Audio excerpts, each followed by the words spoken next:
한 해가 시작되어지고 또 한 주간이 지났습니다. 새해를 시작하면서 여호와를 갈망하고 하나님께 더 가까이 가고자 우리의 마음을 새롭게 먹고 한 주간을 보냈는데, 지난 한 주간 동안 어떠셨습니까? 하나님께로 한 발 더 가까이 가셨습니까? 하나님은 우리가 하나님으로부터 떨어져 있는 것을 원치 않으십니다. 하나님 가까이에 붙어서 하나님과 동행하기를 원하십니다. 저는 지난 한 주간 동안 어떤 때보다도 하나님을 더 가까이에서 맛볼 수 있었고, 또 하나님을 더 간절히 사모할 수밖에 없었습니다. 재직 세미나 때 조금 몸이 불편했는데, 월요일 새벽부터 3일 동안 새벽 말씀을 전해야 되는데 내려가는 게 매우 불편했습니다. 내려가야 하는 건가, 아니면 다시 정확하게 확인을 해야 되는가 고민을 하게 만들었습니다. 그런데 한참을 기다려도 딱 그만큼만 아프고 더 아프지 않는 겁니다. 견딜만 할 정도로 아픈 거죠. 그런데 주일날은 어느 병원을 가도 응급실로 가지 않습니까? 그래서 기다려보자, 그리고 하나님께 좀 맡겨놓고 이동해보자, 이렇게 마음을 먹고 내려갔는데, 하나님께서 딱 그만큼만 아프게 하시고 또 집회가 끝날 때까지도 딱 그만큼만 아프게 해주셨습니다. 그 순간에 제가 할 수 있는 것은 다른 게 아니고, 하나님 이게 더 진행되면 도중에 이제 그만 내려놔야 되는데 하나님 지켜주십시오 라고 하나님 앞에 기도할 수밖에 없었습니다. 그러면서 제가 깨달은 바가 하나 있었는데, 하나님이 하나님을 의지하는 훈련을 시키는구나. 더도 아니고 덜도 아니고, 안 아프면 더 하나님 안 바라볼 거니까 살짝 아프게 해서 하나님을 바라보게 만들고, 또 이 정도 가지고 무엇이 문제인지 모르는데 제 뜻대로 무슨 약을 선택해서 먹을 수도 없고, 이렇게 하나님이 하셔서 딱 하나님만 바라보고 하나님만 의지하도록 훈련하시더라는 거죠. 우리가 하나님을 의지하고 하나님을 바라보고 하나님을 붙잡으려고 하면요, 하나님도 우리를 더 강하게 붙잡으신다는 것을 잊지 말아야 합니다. 하나님은 우리가 하나님과 친밀한 교제를 나누면서 그 하나님을 의지하며 하나님과 동행하기를 원하시는 분이기 때문입니다. 우리의 일생 가운데, 또 우리의 일상생활 가운데 하나님이 우리에게 한 발 한 발 다가올 때마다 그 하나님의 손길을 우리가 거부하지 아니하고 마다하지 아니하고 그 하나님의 손을 딱 잡는다면, 우리의 삶의 어떤 풍파도 또 어떤 바람이 일어도 넘어지지 아니하고 흔들리지 않고 끝까지 주님 붙잡고 걸어갈 수 있다는 것을 또다시 배우게 되는 겁니다. 성도 여러분, 이런 하나님 한 주간 동안 꼭 붙잡고 갈망하며 사셨습니까? 아니면 그 하나님 마음속에 깊이 새기지 못하고 그냥 한 주간을 지내다 오늘 이 예배 자리에 나오셨습니까? 한 해를 살아가면서 우리가 정말 하나님과 함께 동행하고 하나님이 일하시는 손길을 맛보는 이런 믿음의 비밀을 가지고 살기를 원한다면, 우리들은 하나님 앞에 나아가야 합니다. 무릎 꿇어 기도해야 합니다. 하나님이 우리에게 기도하도록 시키기 전에 먼저 하나님 앞에 무릎 꿇어 구하고 하나님의 손길을 의지하는 게 지혜로운 삶입니다. 우리가 아무리 실력 있고 아무리 많은 것을 가졌다 할지라도 성도의 가치는 그 사람의 능력과 가진 것에 의해서 평가되는 것이 아니라, 그 사람이 하나님과 얼마나 친밀한 관계를 맺었느냐, 그 사람 삶에 하나님이 얼마나 선명하게 일하시느냐에 따라서 결정되기 때문입니다. 저는 우리 보배교회 성도들이 한 해를 살아가는 동안 하나님이 일하시는 손길이 드러나고 하나님만 정말 딱 붙잡고 하나님 때문에 보배롭고 존귀한 존재라고 인정받는 이런 주의 자녀들이 되기를 소망합니다. 한 해를 갈망하며 살아갈 때 우리들이 무엇을 내 삶의 기준으로 삼고 살아야 되겠습니까? 오늘 바울은 우상의 재물을 먹는 문제와 관련해서 고린도 교회에 권면하면서 우리를 향하여서 사랑을 따라 살아라, 여호와를 갈망하고 여호와를 의지하는 삶은 하나님의 사랑을 따라 살아가는 것이다 라고 권면합니다. 고린도 교회 안에 우상의 제물 때문에 갈등이 생겼습니다. 그 당시에 시장에서 사용되어지는 판매하는 고기들은 대부분 우상에게 제사를 드린 다음에 나온 고기였기 때문에 이런 고기를 사 먹는다는 것이 마치 우상에게 제물을 드리는 것과 똑같은 행위라고 그들은 생각한 것입니다.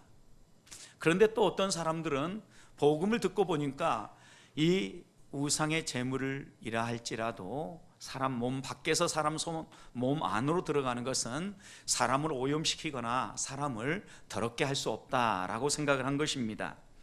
그래서 우상의 제물에 대해서 나름대로 자신들이 생각하는 기준이 있었던 거죠. 그래서 오늘 1절 말씀을 보면 우상의 제물에 대하여서는 너희가 다 지식을 가지고 있다 그랬습니다. 나름대로 이렇게 대처하면 되겠다라는 생각, 기준을 가지고 있었던 겁니다.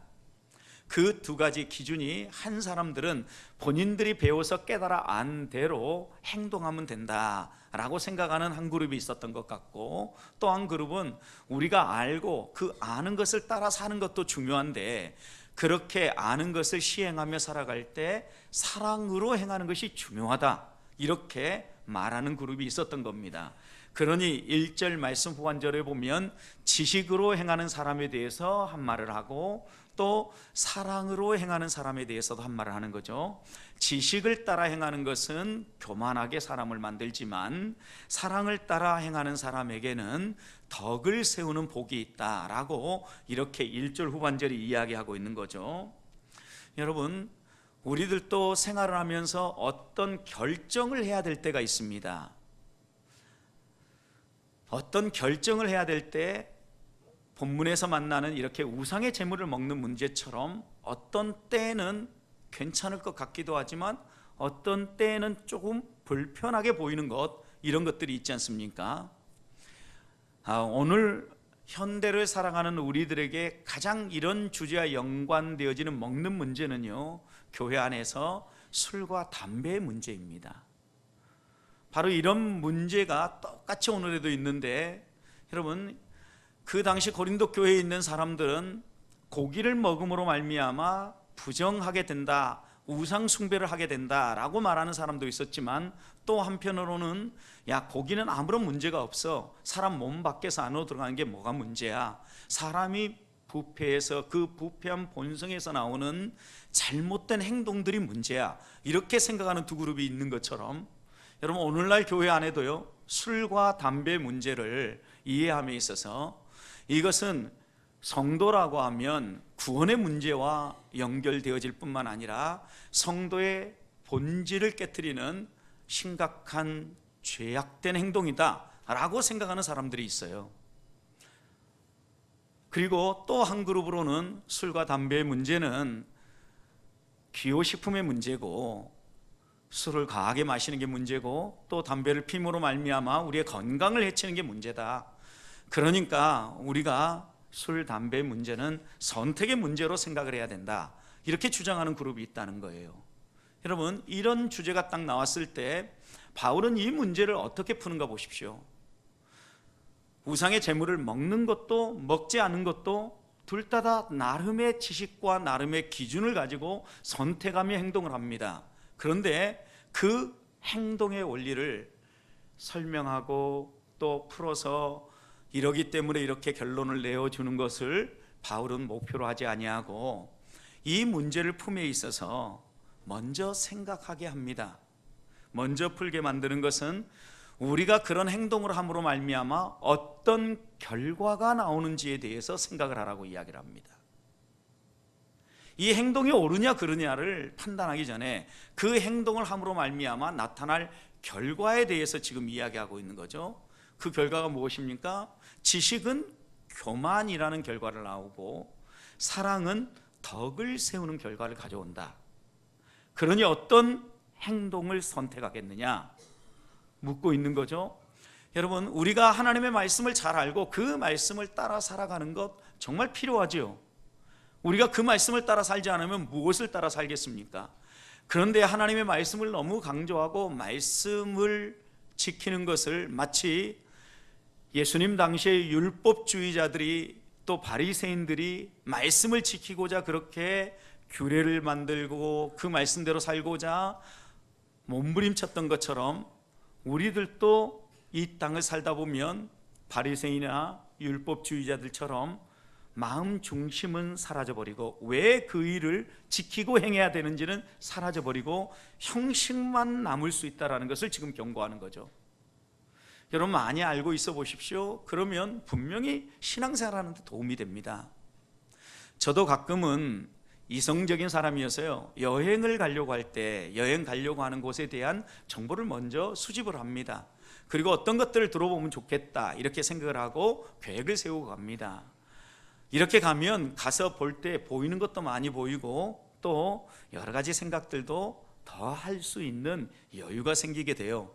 그런 점에서 미리 정보를 수집하고 준비하고 가는 것은 도움이 되어집니다. 그런데 여기까지는 아주 좋은 역할인데요, 많이 알고 또 여러 가지 것들을 머릿속에 생각하고 있으면요, 조금 지나고 나면 알고 있는 것을 아는 척하고 싶어지는 순간이 생겨요. 옆에 누가 있다 그러면 막 설명을 하기 시작합니다. 그리고 말을 하기 시작합니다. 그러다 보면은 내 자신에 대한 이야기들이 거기에 붙여지고 자기 자랑이 붙어지고 자신을 드러내기 시작하는 거죠. 그런 점에서 오늘 본문의 말씀에 바울은 지식이 교만으로 간다라고 이야기를 하고 있는 거예요. 우리가 하나님의 말씀을 알고 깨닫고 그 말씀대로 겸손하게 순종하며 사는 거, 이거 꼭 필요하잖아요. 근데 말씀을 많이 알고 또 그것을 따라 살아가면 더 겸손하고 더 하나님을 닮아 살아가야 되는데, 이 지식에 지식을 쌓고 또 더 지식을 쌓음으로 말미암아 교만해지는 경우를 지금 경계하고 있는 겁니다. 우리가 무언가를 배우고 지식을 쌓는다는 것은요, 그 지식의 유익을 누리며 그 지식을 따라 내 삶을 변화시켜 간다는 의미가 담겨져 있는데, 지식을 쌓음으로 그 지식을 자랑하고 그 지식을 힘으로 삼고 다른 사람을 그 지식으로 부린다고 하면 이것은 교만한 행동이고 잘못 가는 것입니다. 우상의 재물을 먹는 것에 대해서도 아마도 이것을 왜 먹지 않아야 하는지 논리적으로 설명을 쭉 했을 것입니다. 수많은 것을 알고 있고 수많은 정보를 가지고 있었을 것입니다. 그런데 그 속에 사랑이 빠진 게 문제였던 거죠. 대신에 오늘 본문에 보십시오. 사랑은 어떤 결과를 만들어내냐면 덕을 세운다고 이야기하지 않습니까?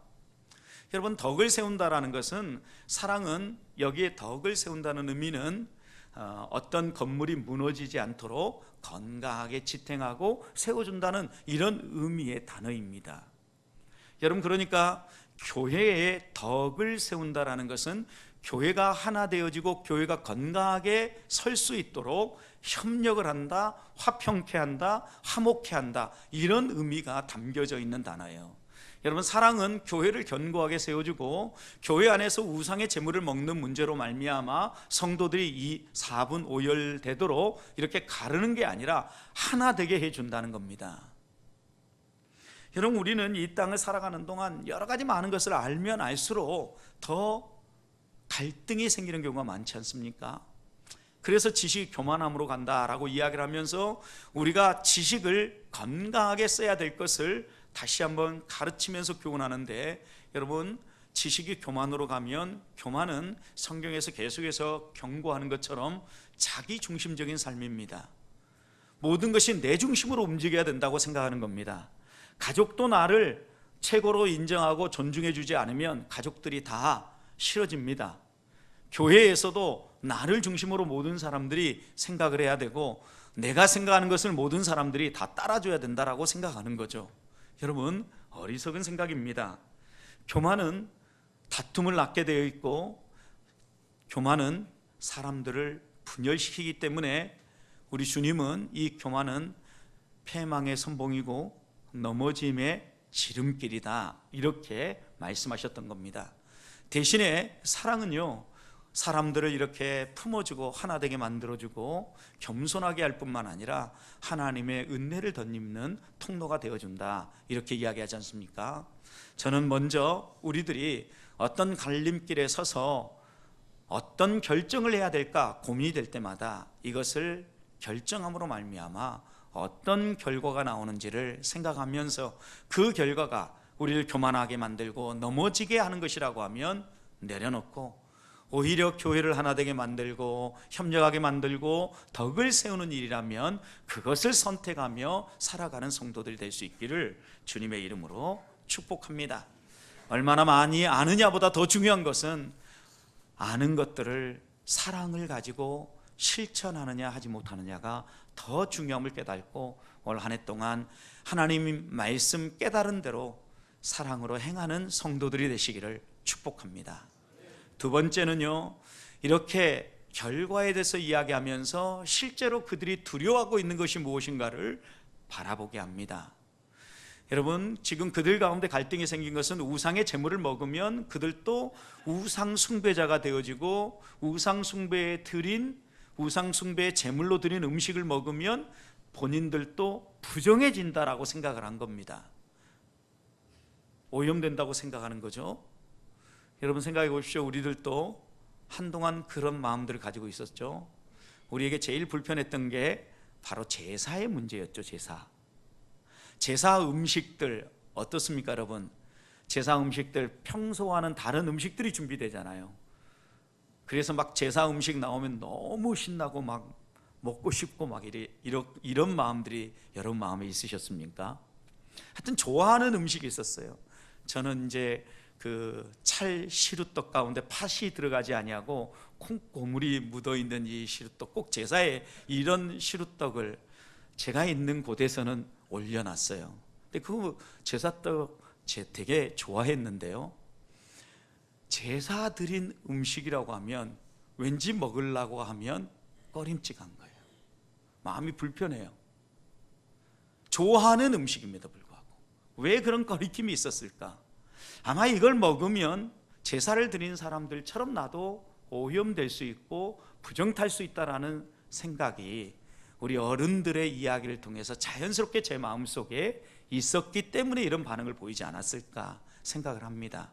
그런데 고린도 교회 안에도 이 우상의 제물을 먹는 문제에 먹어야 되냐 먹지 말아야 되느냐 이 갈등이 생겼던 것은 분명히 바울의 가르침을 따라서 사람 밖에서 사람 몸 안으로 들어가는 게 큰 의미가 없다라고 생각을 했을 텐데요, 아마도 우상 제물이기 때문에 우상에게 드려진 이 제물은 우리를 오염시킬 수 있다라고 고린도 교회 안의 사람들이 생각했던 것 같습니다. 그래서 바울은 그들을 향하여서 다른 문제를 지적하는 것이 아니라, 그러면 너희가 우상에게 드려졌다라고 하는 이 제물, 그러면 그 제물이 드려진 우상은 어떤 존재인가 생각해 보자. 그래서 오늘 4절부터 6절에 우상에 대해서 이야기를 합니다. 여러분 4절 보십시오. 우상의 제물을 먹는 일에 대하여는 우리가, 우상은 세상에 어때요? 아무것도 아니다, 이렇게 얘기를 해요. 대신에 우상과 대비해서 또한 우상과 대비되는 우리가 믿는 하나님은 한 분밖에 없는 줄 안다, 이렇게 얘기를 합니다. 여러분, 먼저 바울은 우상의 제물 먹는 문제를 이야기하는데 그들이 실제적으로 걱정하고 두려워하는 것, 부정탄다, 오염된다 이런 고민을 하는 그들에게, 야 그러면 우상이 어떤 존재인가 생각해 보자. 우상은 세상에 아무것도 아닌 존재다, 별것도 아니다, 이렇게 이야기한 거죠. 이사야 41장 29절 말씀을 보면, 보라 그들은 다 헛되며 그들의 행사는 허무하며 그들이 부어 만든 우상들은 바람이요 공허한 것이다, 이랬어요. 여러분, 사람들이 무언가 은금을 부어서 만든 우상, 깎고 또 쪼아서 만든 우상, 이 모든 것들은 사람들이 만든 것이며 바람과 같고 허무한 것이다, 아니 비어있는 것이다, 이렇게 이야기하잖아요. 여러분, 우리가 신격화하고 우상시하는 것은요, 그 존재가 보잘것없는 존재이기 때문에 자꾸 그렇게 만들어 놓고 세상에 귀한 것을 그 위에다 더 씌워놓고 이게 귀한 것이다 라고 의식화를 하는 거예요. 우상은 이 세상에 엄격하게 따져보면 아무것도 아닌데, 아무것도 아닌 이유 가운데 하나는 사람이 만든 것이기 때문이라. 어떤 우상이든 생각해 보십시오. 사람이 만들지 않은 게 있는지. 사람들은요, 자신들이 만든 것을 우상이라고 생각을 하고 믿고 경배하고 따라요. 그런데 여러분, 사람이 만든 것인데 이 사람이 만든 것 가운데 눈에 보이는 우상도 있는데 눈에 보이지 않는 우상도 있어요.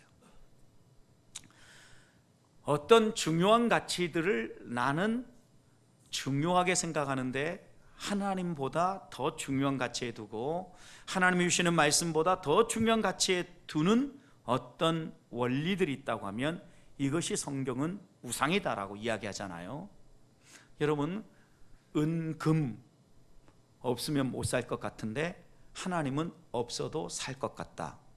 우상 숭배자예요, 여러분.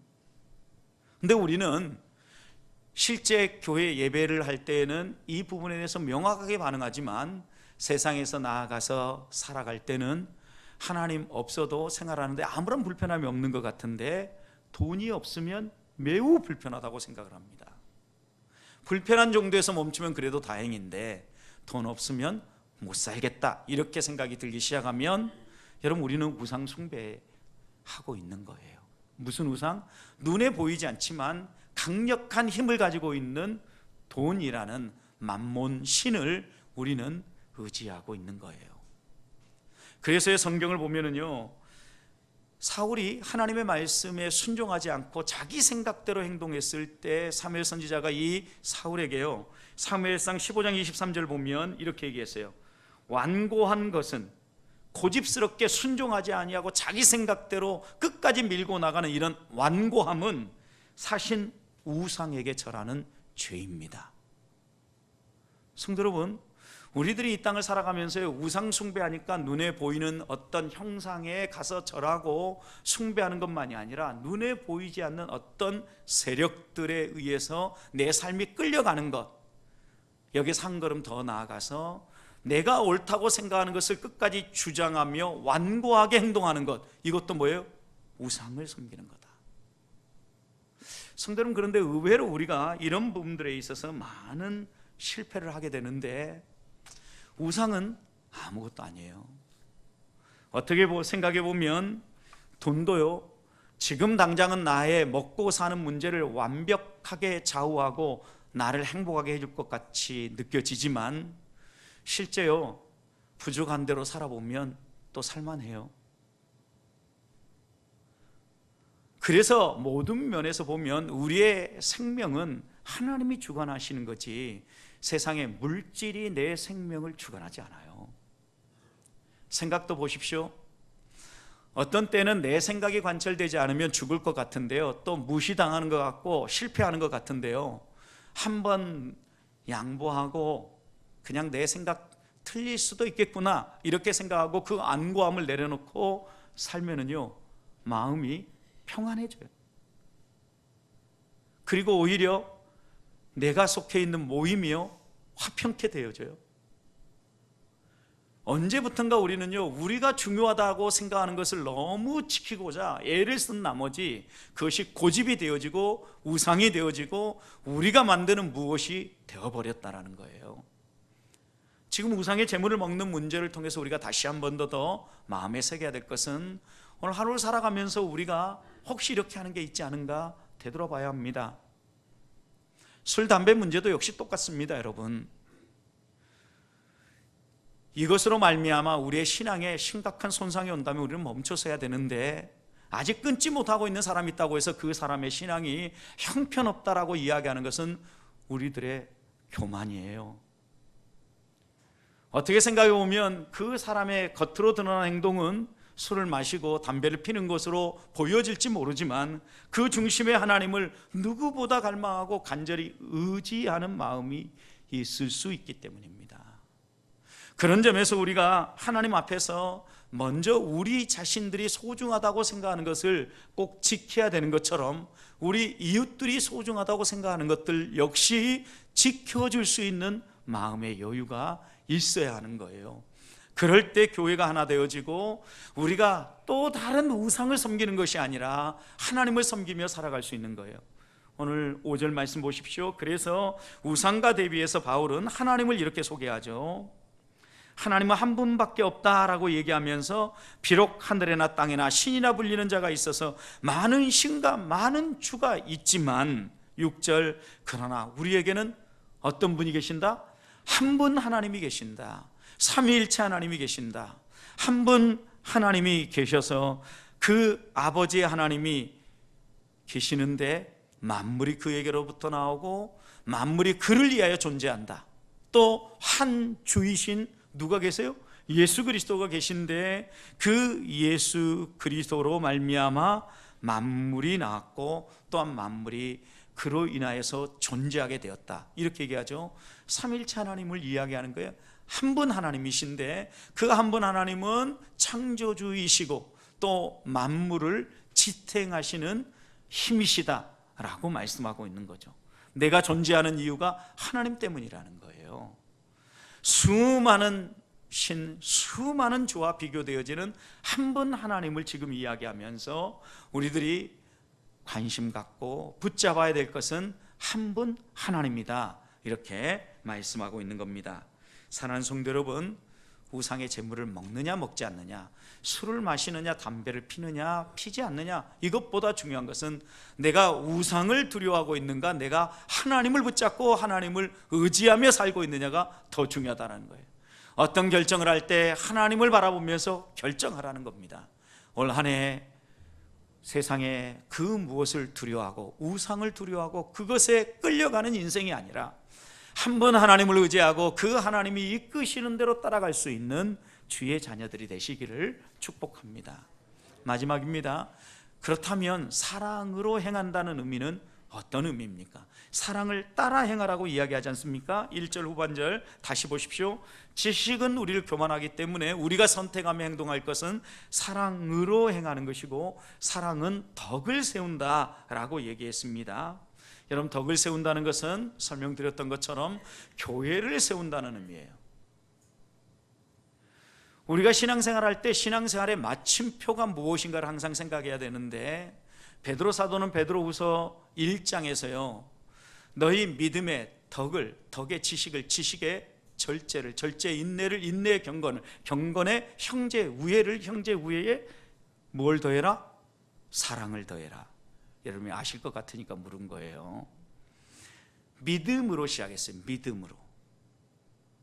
베드로 사도는 우리가 어떻게 살아야 되는가 설명을 하면서 믿음의 무엇을? 믿음의 지식을. 지식이 있어야 믿음이 생기잖아요. 들음에서 나오고. 지식은요 절제하지 못하면 교만으로 가요. 그래서 지식의 절제를, 여러분 절제할 때요 우리가 어떤 것들을 행동할 때 항상 인내해야 돼요. 그런데 인내할 때 놓치지 말아야 할 것은 형제 우애인데, 이 형제 우애에 또한 사랑을 더해라 라고 마무리를 짓는 걸 보면 믿음으로 시작한 우리의 신앙의 여정은요 결국 사랑으로 마침표가 찍어진다는 거예요. 여러분, 사랑으로 덕을 세우라 그러고 믿음의 덕을, 덕의 지식을 하니까 이 덕이 동일한 단어로 생각하면 안 돼요. 믿음의 덕, 덕의 지식을 할 때 이 덕은요 성도로서 마땅히 살아가야 될 생활의 원리, 미덕, 우리가 이렇게 얘기하죠. 미풍양속, 이렇게 얘기하는 거 있잖아요. 그것을 덕이라고 묘사한 거예요. 그런데 오늘 우리가 읽고 있는 고린도 전서 8장에 나오는 이 덕이라는 단어는요 한 단어를 덕을 세운다라고 얘기를 하는데, 집을 짓는다, 집을 세운다, 관계를 형성한다, 그런 의미를 가진 단어가 쓰여진 거예요. 여러분, 그러니까 우리가 사랑으로 행한다라는 것은요 관계를 깨트리지 않는 거예요. 덕을 세우는 거예요. 여러분, 우상의 제물을 먹느냐 안 먹느냐, 술을 마시느냐 안 마시느냐, 이것보다 더 중요한 것은요 관계를 형성하고 함께 건강한 교회를 세우는 것이 더 중요하다고 말씀하고 있는 거예요. 여러분, 우리가 상대방을 이해하고 상대방의 필요들을 알아주고 상대방의 필요한 것을 공급해 줄 때 우리는 그 사람을 사랑할 수 있는 준비가 된 거예요. 사랑은요, 내가 원하는 방식대로 내가 필요한 것을 상대방에 제공하는 것을 사랑이라고 이야기하잖아요. 이건 사랑이 아니에요. 자기 욕심을 채우는 것이죠. 사랑은요, 상대방의 필요를 채워주는 것이에요. 그래서 기독교 상담학자 가운데 게리 체프만이라는 학자가 있는데 사랑의 5가지 언어라는 책을 통하여서요, 사랑이라는 건 뭐냐, 내가 원하는 것을 상대방에 해주는 것이 아니라 상대방이 필요로 하는 것을 하는 것, 이게 사랑이라고 이야기를 합니다. 상대방이 필요로 하는 것을 해주는 것, 이게 사랑이에요. 여러분, 사랑으로 행한다라는 것은 내가 하고 싶은 대로 행한 것이 아니라 상대가 무엇을 원하는가를 생각하면서 그것을 행해주는 게 사랑이라고요. 여러분, 그래서 어떤 사람은요, 사랑을 할 때 내 기준에 따라서 사랑을 하는데, 사랑의 표현을요, 이 사람에게 내가 정말 소중하게 생각하는 것을 잘 사서 전달해주면 저 사람도 사랑을 느낄 거라고 생각하고 자꾸 선물을 합니다. 그런데 이 사람은 선물을 받을 때 사랑을 느끼는 게 아니라 인정받고 싶은 한마디가 듣고 싶은 거예요. 근데 아무리 선물을 많이 해줘 보십시오, 인정하는 한말을 하지 않으면 그 사람은 사랑을 느끼지 못해요. 이게 사랑의 방식이 사람들마다 다 다르다는 거예요. 어떤 사람은 인정해주는 말을 들을 때 사랑받고 있다 느끼는 사람이 있지만, 또 어떤 사람은요, 선물을 받을 때 내가 사랑받고 있다라고 느끼는 사람도 있어요. 또 어떤 사람은요, 따뜻하게 꼭 한번 안아줄 때, 이렇게 스킨십을 해줄 때 나를 사랑하는구나, 이렇게 생각하는 사람이 있어요. 또 어떤 사람은요, 말로 인정해 주는 거, 이건 립 서비스야, 그게 아니라 직접 행동으로 나를 섬겨주는 것, 이것이 사랑이야, 이렇게 생각하는 사람도 있어요. 사랑에 대한 개념이 어떻게 보면 하나인 것 같지만 사랑을 느끼는 사람의 입장에서는 다 다르게 느껴진다는 거예요. 여러분, 그래서 사랑은요, 상대방이 원하는 필요를 채워주는 것이며, 필요를 채우고 나서 아깝다, 괜히 한 것 같아, 하라고 하니까 내가 하긴 했는데 좀 아깝네, 이런 마음이 들면 사랑이 아니라는 거죠. 베풀고 돌아섰는데 또 그렇게 해주고 싶어요. 이게 사랑이에요. 여러분, 그러니까 사랑을 따라 행하라 라는 이 말씀 속에는요, 적어도 내가 원하는 것이 아니라 상대방이 원하는 것을 해주고 나서 아까워하지 아니하고 돌아서면서 또 해주고 싶은 마음이 드는 것, 이것이 사랑을 따라 살아가는 거예요. 저는 올 한 해 동안 우리 보백교회 성도들이 이렇게 살 수 있기를 소망합니다. 사랑은요, 화다나 허물도 덮어주고요, 사랑은요, 상대방의 필요들을 채워주면서요, 관계를 형성하고 교회를 건강하게 세워줘요. 교회라고 할 때 건물을 이야기하는 게 아니에요. 우리의 모임, 구원받은 하나님의 백성 이들이 모인 이 교회를 건강하게 세워준다는 것입니다. 말씀을 마무리합니다. 우리가 한 해를 살아가면서 어떤 기준을 내 삶의 원리로 삼고 살아가겠습니까? 분명히 하나님의 말씀이 우리의 삶의 원리입니다. 말씀을 따라 살아야 합니다. 그런데 그 말씀을 따라 살아가는 삶이 결국은 사랑으로 드러나야 합니다. 우리가 갈림길에서 어떤 선택을 할 때 그 선택이 어떤 결과를 낳을 것인지 결과를 생각하면서 선택을 하십시다. 비록 이것이 옳은 길이라 할지라도 그 옳은 길 안에 사랑이 있는지 없는지 생각하면서, 사랑이 빠졌다고 하면 잠시 멈춰서서 상대방이 원하는 필요를 채워주고 사랑을 따라 행함으로 우리 공동체 안에 갈등이 해결될 뿐만 아니라 하나님을 더욱 갈망하고 하나님 앞으로 더욱 가까이 나아가며 우리 보백교회가 사랑으로 더욱 돈독한 공동체, 하나님이 사용하시는 복된 공동체로 세워지는 이런 복이 있기를 주님의 이름으로 축복합니다.